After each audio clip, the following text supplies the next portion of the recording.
Yuki Tsunoda's struggles in 2025 continue, and they've reached a point where his future beyond this campaign is very uncertain. High-profile members of Red Bull have openly stated that everything is open when it comes to the second seat. But with 2026 providing a fresh breeze of opportunities, what options does Red Bull have in front of them? And will this cursed seat finally turn into something else because of the new regulations, meaning that the potential replacement of Tsunoda won't face the same issues as Yuki did? Red Bull and Tsunoda have a very complicated relationship right now.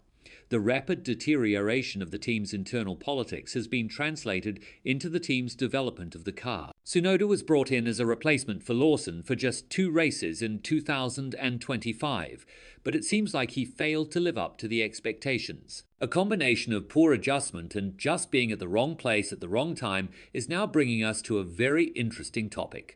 What's up next for Tsunoda? According to Auto Motorsport, there is a high chance that we won't see the Japanese driver on the grid from 2026 onwards.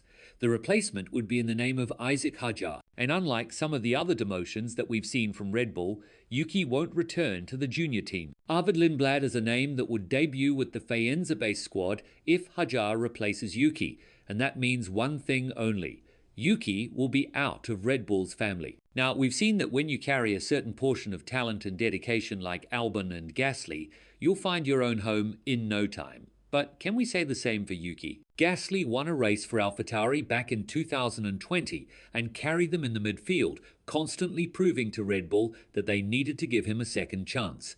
Yuki did his thing too. He outperformed drivers like Ricciardo and De Vries when his back was pushed against the wall. But even when he got the seat over Lawson in quite a controversial manner, things just didn't pan out the way he planned. According to the new team principal of Red Bull, Laurent Mekies, there will be a chance for Yuki to prove himself until the end of the year. But in 12 races with Red Bull, Yuki scored only 7 points, and compared to Lawson and Hadjar, who stand at 20 and 22 points respectively, Yuki's 10 points are just too much to comprehend. Be that as it may, Mekies has a lot of hope that Tsunoda will rediscover his form. As he went on to say, the priority is to give Yuki what he needs to perform. That is where, with regard to the second seat, the priority is. It is what the team is concentrated on. They have been trying that for a number of races now. We are trying to find ways together to make a further step. Spa was very positive, certainly from that perspective. In Hungary, it was a bit of a tricky weekend overall, so it is probably a bit more difficult to judge. But there is no reason why Yuki's performance cannot be what we have seen in the past. They do have a lot to think about as well. Let's not forget the Constructors' Championship. Tsunoda is costing Red Bull tens of millions of dollars in that sector alone. And it's only natural for the Austrian team to look for a driver who can finish in the points consistently, even when Verstappen is having struggles to get along with the car. The trick here is that the current version of the car, although carrying its own characteristics in the new regulations, won't be nearly the same as what we're going to see in 2026. Therefore, if a driver of Hadjar's caliber is offered Yuki's seat, a big question needs to be answered.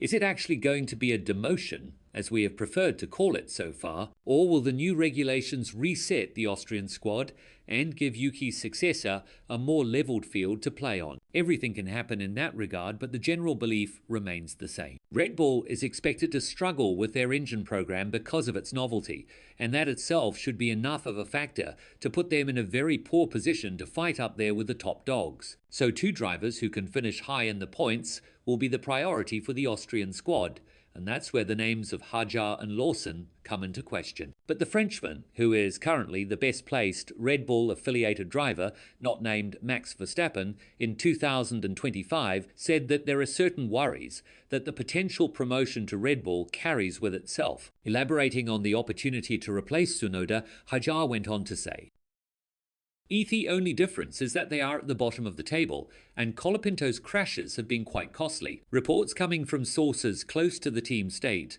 that the position of the Argentinian driver is safe until the end of 2025. But if his performance doesn't improve, then they're going to look for another solution.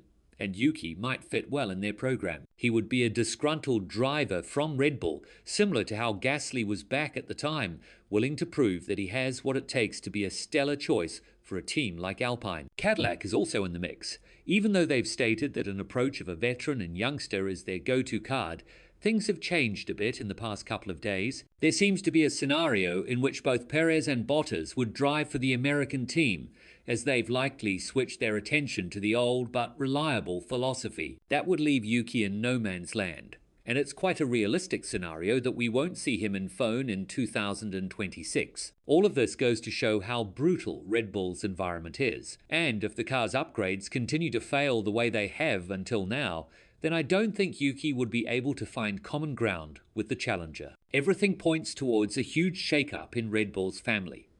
But has Tsunoda found himself in a very poor position at the worst time possible? And if so, who do you think would be the best successor for the Japanese driver? Let us know in the comments below. And once you do that, make sure to click on the video that appears on your screen right now.